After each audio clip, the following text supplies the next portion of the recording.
Trump మీద హత్యాయత్నం, white house మీద దాడి అనే ఒక వార్త మనకిప్పుడు వైరల్ అవుతుంది. అయితే నిజంగానే ట్రంప్ మీద ఇది హత్యాయత్నమా అంటే చెప్పలేము. ఎందుకంటే ట్రంప్ మీద అయితే డైరెక్ట్‌గా వచ్చి హత్యాయత్నం ఎవరు చేయలేదు.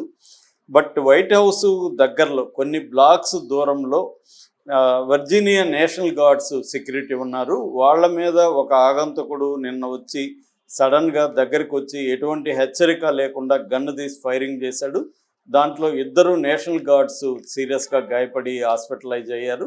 అయితే వాళ్ళు చనిపోయారనేమి వర్జీనియాకి సంబంధించి అంటే వీళ్ళెవరు నేషనల్ గార్డ్స్ అంటే విర్జీనియా స్టేట్ నుంచి వాషింగ్టన్ డీసీలో వైట్ హౌస్ ఉంటుంది. వాషింగ్టన్ డీసీ డౌన్ టౌన్ అంటారు, డౌన్ టౌన్లో ఉంటుంది. వాషింగ్టన్ డీసీకి ఫెడరల్ ఫోర్సెస్ అనమాట. ఇప్పుడు ట్రంప్ ఏం చేస్తున్నాడంటే మొత్తం అమెరికా అంతా కూడా అక్కడ ఫెడరల్ గవర్నమెంట్ అనేది ఉంటుంది. అంటే మనలాగా మనది సెంట్రల్కి ఎక్కువ పవర్ ఉంటుంది, అక్కడ అట్లా కాకుండా స్టేట్స్కి కూడా చాలా విషయాల్లో పవర్ ఎక్కువ ఉంటుంది.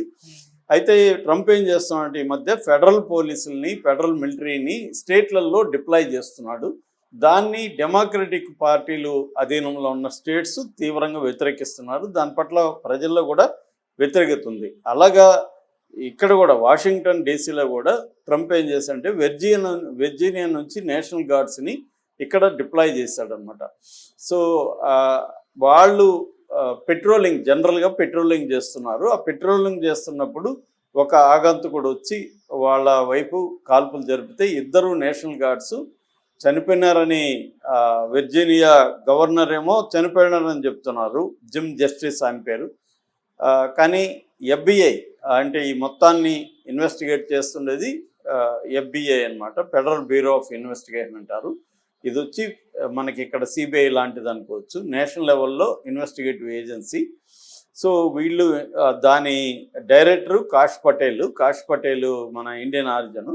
ఈ కాష్ పటేల్ డైరెక్టరు ఆయన ప్రెస్ మీట్ ఏం చెప్పాడంటే ఆగంతకుడు ఆఫ్ఘనిస్తాన్ నేషనల్ అని తెలుస్తుంది. అతను రెఫ్యూజీగా ఇక్కడికి వచ్చాడు. అతని పేరు రహమనుల్లా లఖన్వాల్ అనే గై.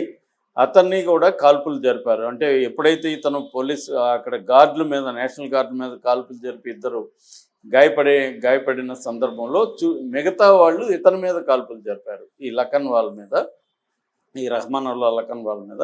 ఇతను కూడా తీవ్రంగా గాయపడ్డాడు. ఇతన్ని ఇప్పుడు హాస్పిటల్లో తీసుకెళ్ళాడు. ఇతను సీరియస్గా ఉంది ఇతని కండిషన్ అనేది ఇతను చెప్తున్నాడు. అంటే కాష్ పటేల్ ఏమో ఈ గార్డు చనిపోలేదు, క్రిటికల్ కండిషన్లో ఉన్నారని చెప్తున్నారు. కానీ వెర్జీనియా గవర్నర్ జిమ్ జస్టిస్ ఏమో చనిపోయారని చెప్తున్నారు. ఇందులో వాస్తవం ఏంటనేది తెలియదు, ఇంకా బయటికి రావాల్సి ఉంది. సో ఇప్పుడు దీని మీద ట్రంప్ కూడా తన వెస్ట్ ఫామ్ బీచ్ గోల్ఫ్ కోర్సులో అక్కడ నుంచి ఆయన ఆపరేట్ అవుతుంటాడు. అక్కడ ఫ్లోరిడాలో ఉంటుంది. అక్కడ నుంచి ఆయన ప్రెస్ మీట్లో మాట్లాడాడు.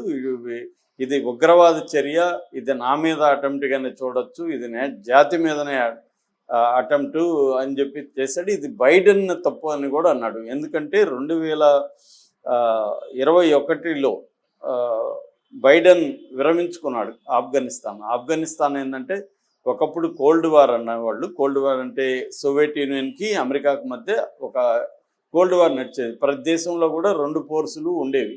అలాగే ఆఫ్ఘనిస్తాన్లో సోవియట్ యూనియన్ అమెరికా మధ్య ఒక రకమైన యుద్ధం జరిగింది. ఆ టైంలో తర్వాత సోవియట్ యూనియన్ కుప్పగొలిపోయినాక వాళ్ళు ఫోర్సెస్ని వెనక్కి తీసుకున్నారు. తర్వాత అమెరికా ఉంది. అమెరికా తన ప్రయోజనాల కోసం అమెరికా కూడా టెర్రరిస్టులను క్రియేట్ చేసింది. దాని తర్వాత అదే టెర్రరిస్టులను కూడా తనే చంపింది.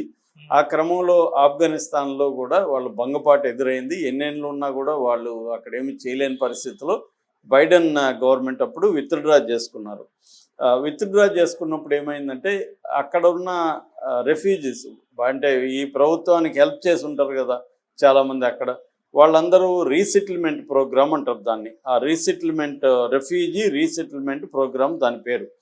ఆ ప్రోగ్రాం కింద మొత్తం 76,000 మందిని అమెరికాకి తీసుకొచ్చారు ఈ ఆఫ్ఘనిస్తాన్ వాళ్ళు. అలా వచ్చిన వాడే ఈ రహమానుల్లా లఖన్వాల్. సో ట్రంప్ ఇంతకు ముందు నుంచి కూడా ట్రంప్ విమర్శిస్తున్నాడు బైడెన్ పాలసీని. ఇది కరెక్ట్ కాదు, ఇది ఒక రకంగా ఏంటంటే వాళ్ళని తీసుకొచ్చి మన దేశంలో ఉగ్రవాదాన్ని ప్రోత్సహించినట్టు అవుతుందని ట్రంప్ చెప్తున్నాడు. సో అందువల్ల ఆ కాంటెక్స్ట్లో ట్రంప్ ఇప్పుడు బైడెన్ విమర్శిస్తున్నాడు. ఇది బైడెన్ తప్పిదమే, బైడెన్ ఇలా చేయడం వల్లనే వీళ్ళు ఇప్పుడు ఇదయ్యారు. సో నేను అందుకని ఇప్పుడు ఏం చేస్తానంటే బైడెన్ తీసుకొచ్చిన అందరినీ మళ్ళీ నేను రివ్యూ చేస్తాను. వాళ్ళు ఎవరు, ఏం చేస్తున్నారు అనేది మళ్ళీ ఒకసారి రివ్యూ చేస్తాను. అట్లాగే ఇప్పుడు అక్కడి నుంచి ఇక్కడికి మైగ్రేట్ అవ్వడాన్ని కూడా నేను ఆపేస్తాను అనేది ట్రంప్ రెంకిలు వేస్తున్నట్టుగా అర్థమవుతుంది. అంటే ఇది తన మీద అటెంప్ట్గానే ట్రంప్ కూడా చూస్తున్నాడు. ఎందుకంటే దగ్గర అయింది కాబట్టి ఇది ఒక ట్రయల్గా ఉండొచ్చు. వాళ్ళు వైట్ హౌస్లో మీద కూడా దాడి చేసే ప్లాన్ ఉండొచ్చు.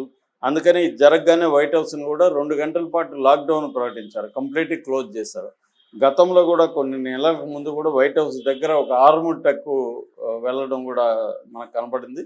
సో ఇదేంటంటే ట్రంప్ మీద డైరెక్ట్ అటెంప్ట్ కాదు కానీ ఇండైరెక్ట్గా ట్రంప్ మీద అటెంప్ట్గా చూస్తున్నారు. దీంట్లో ఉగ్రవాదం ఉందనేది ట్రంప్ చెప్తున్నాడు. కానీ ఇతను ఉగ్రవాదా కాదా, లేకపోతే ఇతను ఎందుకు చేశాడు, ఇతని బ్యాక్గ్రౌండ్ ఏంటి, ఇవన్నీ కూడా బయటికి రావాల్సింది. ఇప్పటి వరకు అయితే ఈ లఖన్వాల్ నుంచి డీటెయిల్స్ అయితే లేవు. ఇతను 29 ఏళ్ళు, ఆఫ్ఘన్ నేషనాలిటీ, అక్కడ నుంచి వచ్చాడని పదే పదే ఇతను కొన్ని రూల్స్ అయితే ఉల్లంఘించాడని గతంలో కూడా అంటున్నారు. ఇతనికి క్షమాభిక్ష పెట్టి ఇతన్ని వదిలేశారని చెప్తున్నారు.